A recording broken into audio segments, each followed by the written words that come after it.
Hello, Abnormal Investigations. This will be your first drop tonight. There's going to be two. This will be your 8 o'clock. The next one's going to be an hour later at 9 o'clock, so check them both out. I think they're going to be good. Hope y'all enjoyed Scott Carpenter tonight. I really did, and we plan on having him back. So let's get into this encounter.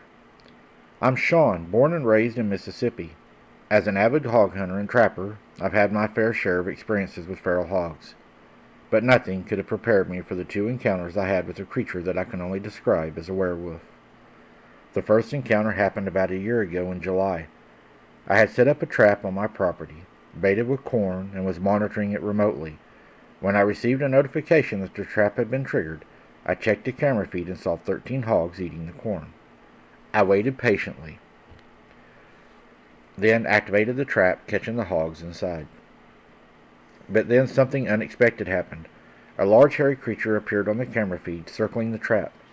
At first I thought it was a bear or a coyote, but as I looked closer I realized it was something entirely different.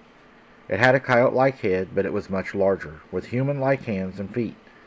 And then it stood up on two legs and jumped into the trap like it was nothing. What happened next was horrific. The creature slaughtered the hogs, and I was left shaken and traumatized. I didn't sleep that night, and I was too afraid to go outside until morning. The second encounter happened a month later in August. I was out in the woods setting up a trail camera when I saw a group of feral hogs feeding on corn. I was about to shoot one of them whenever a large black blur sprang into the forest, grabbing a pig and knocked over the feeder. It was the same creature I had seen before, and I was paralyzed with fear. I sat motionless on the tree for about an hour or two, too afraid to make a sound. Eventually, I climbed down and sped home, not stopping until I was safe inside. It's been over a year now, and I haven't seen the creature since. But I'm still trapping and hunting on that land, always keeping in mind that the werewolf is still out there, and that we have to watch our backs. I know that whenever we go into the woods, that we can be something's dinner. I know that when I'm out trapping that I'm enticing other things that I'm not naturally looking for, or things that I may not even be looking for may just be lured by the feed. I think I made him an easy meal that night. He grabbed two of the hogs and jumped over the fence and walked away casually.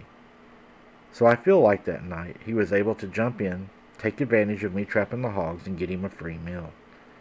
But I also worry that he's still walking around these woods, and I don't want to be his next meal. Any ideas what I could do to keep him away from my traps? I think put you some motion lights around your traps, put you up some deer cams around your traps, and I think they'll probably take care of it. I don't think it'll come up to your traps if you do that, especially with the motion lights and the deer cams. I'd give that a try, and if you don't mind, let me know how that works. Thanks for sharing your story.